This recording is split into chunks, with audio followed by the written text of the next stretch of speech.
Hugh. I can't believe you went to work without eating breakfast again. It's gonna be tough during the day. And aren't you gonna feel sick? You know what? I've told you many times. I eat out because your cooking's bad. I'm gonna get sick if I eat such bad food. Oh, Damn it. You should learn from my mom's cooking skills. I know your mother is a good cook. I used to cook for myself all the time before I got married. I even took cooking classes. I usually follow the recipe if it's my first time cooking. I don't think I'm as bad as you say I am. That's the problem with the overconfidence of the bad cook. You're so mean. You don't have to say that much. Think of the stress when I'm forced to eat bad food. I'm telling you, it's not that bad, you know. Okay. Don't complain to me until you've satisfied my taste buds. Give me a break. Good evening, Nancy. Do you have time right now? Good evening, Greta. Are you gonna talk about Hugh? Yes, he texted me on my lunch break and said it was a weekend and he was going to my home to eat my food. He just had dinner and is taking a bath now. It's like he's going to stay until Monday morning. Did something happen? Well, I asked him about it, but he said nothing. But it's strange, right? If you have anything, feel free to tell me, okay? I'd like to make a proper judgment as to whether you or Hugh is a problem. thank you. The thing is, Hugh suddenly started calling me a BC wife. BC? Short for bad cook? Yes, Does that mean Hugh is saying your food isn't good? yes. I think your cooking is delicious without flattering. Really? Thank you very much. You go to the cooking class and are studying about food, right? Of course your cooking must be good. I wonder what Hugh's thinking. I don't know what he's thinking either. Hey, Nancy, I have a suggestion. If it comes to this, why don't we try to find out what he's thinking? Try to find out? We have to see what the airhead is thinking. You don't need to be patient about him calling you BC wife. Airhead? I'll visit you tomorrow and talk about the details then. Sure, fine. Hey, Nancy. Have you gotten over being a BC? What? All you do is badmouth after coming home so late? Did you have dinner with your parents this weekend? Yeah, I couldn't stand that food, so I had to escape to Mom's place. Her food is delicious as always. I hope you learn to cook as much as Mom does. At least I can eat without leaving any leftovers. It was that good, huh? What did Greta make? Something that you, BC wife, could never make. Especially roast beef and gravy. The sandwich and mac and cheese for lunch were also delicious. I see. What's with the reaction? Nothing. Hey, don't get bent out of shape while putting your bad cooking on hold. You, twisted nature kid, are not in the position to say that. Such an airhead. What? Airhead? What the? Huh? No, wait, Mom. That's right. What? Why? Why are you here? I came here to check on you because you keep telling Nancy's cooking is bad. You need to straighten yourself up. Well, because it's really bad. Why can't I say it's bad when it's really bad? Really? Huh? What? Why are you glaring at me? I've heard that you said Nancy's cooking was good just right now, you know. Huh? When did I say that? Roast beef and gravy that you ate, and sandwich and mac and cheese for lunch. All of those were made by Nancy. I didn't touch a finger on it, or gave her any suggestions. Seriously? My point is, it's not about the taste, right? What I make tastes good. What Nancy makes is bad. That's how you made up your mind and kept saying to us, No, I mean, what's wrong with you? You should be the first one to praise your wife's cooking. Are you trying to one-up her? What a damn airhead. Apologize to Nancy right now. What? What? Don't get so worked up. You used to be called a bad cook by Dad, didn't you? I was just trying to be a dominant husband. I just followed Dad's example. What's wrong with that? You idiot! What the hell? I used to be a terrible cook, you know. Huh? Were you? Really? I asked your dad for his honest opinion, not to wear his teeth. If it's bad, it can't help. But he didn't say just it's terrible.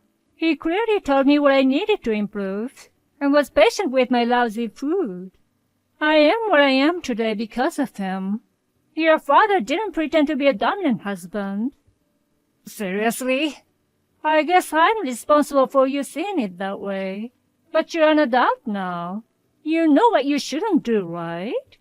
If you neglect Nancy any longer, she might end up divorcing you. Oh no, I don't want a divorce. Then, tell her honestly how good it tastes. Never ever say BC wife again. You're a lucky man. Nancy is an excellent cook. Plus, she studies various recipes, goes to cooking class, and makes so much effort for you. Yeah, sorry, Mom. It's not me that you're supposed to say sorry to. Go and apologize to Nancy right now and beg her not to divorce you. Hugh, it's Nancy. It was actually delicious. I'm sorry. I won't say bad cook anymore. Yeah, well, starting with tomorrow's breakfast. I'll definitely eat it all. So please keep making delicious food for me. Okay. I'm really, really sorry. Yeah, it's fine. Come home soon. I'll be back as soon as I can. Shortly after that, Hugh came home out of breath. As soon as he saw me and Greta welcoming him at the door, he kneeled down on the floor and said, I am so sorry. I'll change my mind. So please don't divorce me. He seemed utterly remorseful, but Greta did not forgive him yet. She made Hugh sit on the floor and lectured him how hard it was to cook every meal all night long. So we even decided to share the household chores I had been doing along. Next day, he ate breakfast with his hands together and said, Thank you. After enjoying food while saying, It's delicious. And said, Thank you for the food. And went to work in high spirits. Today's dinner will be the curry that Hugh's going to make. I am looking forward to it.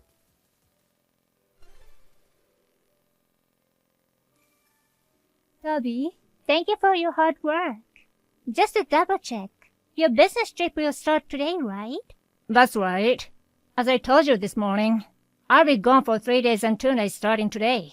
I'll finish my business at the company in the morning and leave first thing in the afternoon. I might have to entertain my clients, so I might be unable to check the texts. Got it. It seems you don't have any changes, right? I mean, what's up with you all of a sudden? You usually don't bother to ask me such things. Did something happen? You see, I'm traveling today too. I thought we should know each other's schedule, just in case. Oh, I see. So you're going on a trip with your relative, Sherry, too, right? Yeah, it's 3 days and 2 nights, the same as you. Gotcha. Have fun. But I'm sorry that you have to go there for work. I feel bad that I'm the only one having fun. No. Don't worry about that. You gotta have fun, okay? And actually, going on a business trip is a nice change of pace. Really? Once I'm done with work, I can even go sightseeing. It's like a regular trip, you know. In a way, it's probably healthier than working at the office on the computer all the time. I see. Oh, it's almost time to meet up with Shelley. Yep, I'm about to leave too. I'll text you in the evening. Okay, I'll check as soon as possible. You will wine and dine with clients, right? Don't push yourself. Anyway, have a safe trip. You too. Toby, how's it going over there? I just finished work and checked into the hotel where I'm staying. Well, I'm so exhausted. Work is always tiring, isn't it? Thank you for your hard work every day. Well, working is my role as a husband. I'll do my best. What kind of work did you do today? Business meeting. Nothing special.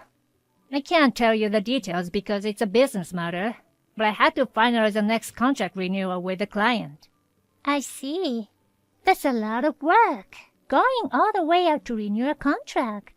It's a business partner that our company particularly values. I guess it's also a way of buttering him up. I see. By the way, your company's very generous. Huh? What do you mean? They allow one employee to stay in the suite. That costs $100 per night for a business trip. No, of course not. What are you talking about?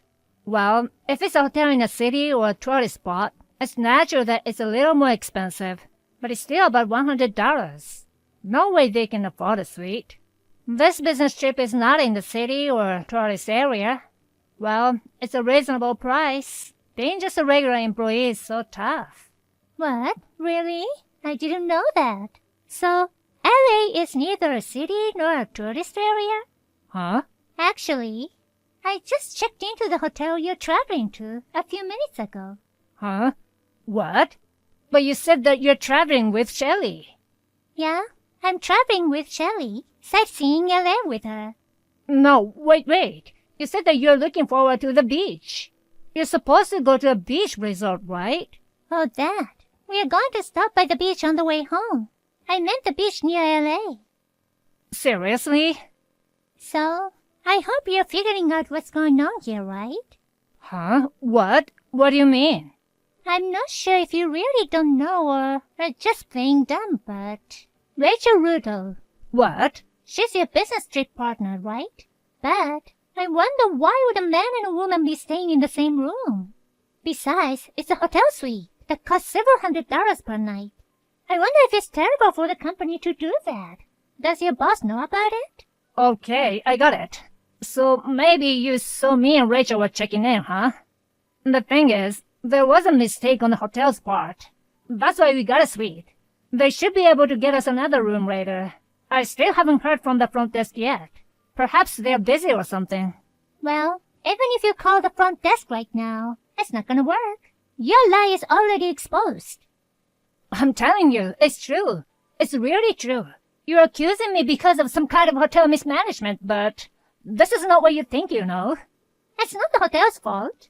You made a reservation to stay in the same room with her from the beginning. At the request of the young lady Rachel, you got a suite.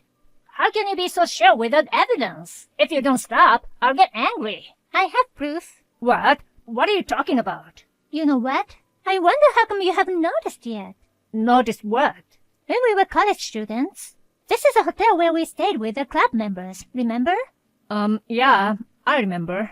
But so what? What does it have to do with what's happening right now? It's fine that you like the hotel, but you should have done a little more research before you came here. What? What are you talking about? You still don't get it? Okay then. I think there's a hotel pamphlet in the room, up on the greeting page of the owner. No matter how stupid you are, I bet you can get it when you see it. What a hassle. What about it? It's on the table. Just look at it. Okay. Did you see it? Kidding. Hey, this owner, Shelley? That's right. Sherry is the owner of this hotel. You finally noticed. No, hang on. The last time I was here, the owner was a woman in her 40s or 50s. That was a previous owner, Sherry's mother. Recently, her odd chronic disease got worse. So Sherry, who married the hotel chef, took over as the hotel's owner. Seriously? What's more, the co-owner of this hotel is Sherry's father. The reason why I got in charge of hotel reservations for my college student club trip was because of that. Could it be the reason why the complimentary dessert and beverage was offered at the time was that... That's right. It was a courtesy from Sherry's father. They don't offer college students those complimentary services without any reason. So, back to what's happening now. When you made a reservation for a two-bedded suite, Sherry answered the phone. Really? She was in work mode at the time, so she avoided talking about personal matters. But I heard from her that you said on the phone that you and your wife would stay there, huh? Of course, Sherry thought I would be coming, so she was looking forward to seeing me. So She contacted me individually and said she'd show me good tourist spots if I wanted. But I had no idea what she was talking about. So I looked into it. Then I found out that you're having an affair. Well, that's what led up to here. Now that you get a situation no matter how stupid you are, right? For real? So I'll continue further. Rachel Rudolph, the woman you're having an affair with, is the only daughter of the president of your business partner, right? What? You even looked into that? Duh! My own husband is having an affair, so it was only natural that I would look into it. I see. So, you're saying that you've already found out everything. That's what it means. So, what are you going to do? If you already know that, there's no choice. Yeah, that's right. I'm in love with Rachel. So, divorce me. You're in my way. You change your attitude so quickly. Whatever. Rachel's beautiful, classy, innocent, and above all, she's a president's daughter. She's way better than you. I have a right to choose a woman, you know. Speaking of which, you always take a liking to innocent-looking girls in games and manga, don't you? Yeah, sure. Rachel is the embodiment of that kind of young lady. The ideal woman. She's totally different from you. The woman sniffing around the husband sneakingly. Oh yeah? Then back to my point. I want to get a divorce too, but I'll ask you just in case. You know you're in a position where you have to pay alimony, right? Of course. If I can divorce you, I'll pay you as much as you want. Then I'll feel free to ask for it. But do you have the money? Of course I do. As I've said many times, Rachel is the CEO's daughter, and she's the only daughter. That means Rachel's marriage partner is the next president of the company. In other words, I'm the next president. The company is many times bigger than the one I work for now, so of course I can afford to pay you alimony. Well, it's called Marry into Money, a male version. Finally, an enormous fortune came into my life. It's like something out of a video game or comic book, but it's happening to me in real life. I couldn't pass up such a lucky break. Well, it's hard to say. You don't know by any chance? No what? The heir to the company is the CEO's nephew. Huh? He's going to be a president next year. Huh? His nephew? That's right. And besides, Rachel has a fiancé and is involved with several other men. You're just one of her boyfriends. She didn't tell you that? Huh? You're kidding, right? Hey, that's a joke, right? Tell me it's a joke. Oh my, you didn't know anything about it, did you? I'm sorry. Everything I said was true. So, I can't be president? Well, duh. I don't think you should be shocked by only that. Huh? What's more to it? Give me a break. Nope. You'd better know about this. Rachel's father is very upset that you had an affair with his daughter. He decided to disinherit Rachel. And he just called your company to cancel the deal. Huh? What? He said he couldn't do business with the company with such an infidel employee. Hey, that's internal information, right? There's no way the company would leak it out. I mean, there's no way you know about it. I'm not gonna fall for the lie. You can't trick me with such nonsense. Because he's here, Rachel's father. What? I told him in advance about the affair, and told him I've settled it here today. And he said he wanted to go with me. So he came with me here. He wants to speak with you right now. Oh, don't bother calling. We're in the next room. Huh? Well, let's talk in your room right now, in person, with our lawyer. Immediately after this, we rushed into the suite where Toby and Rachel were. Under the lawyer's initiative, I had him sign the divorce papers on the spot. Toby's company lost a major business partner because of this incident and suffered a high amount of damage. They said that Toby was forced to resign as a form of taking responsibility and that he went around to apologize to people, but nobody lent an ear to him. I, on my part, filed a claim for alimony against Toby and Rachel and received a lump sum payment. Frankly speaking, I think it was fortunate that we didn't have a child yet. Next time I fall in love, I want to ensure he's a man who will not cheat on me. Rachel also broke up with her fiancé after he found out about the affair. Her father disowned her, as he had declared earlier, and she managed to make a living by working at a nightclub. Toby returned to his parents' house, but they said he did not look for a job and stayed in his room. Apparently, he indulges himself in love with a two-dimensional young lady.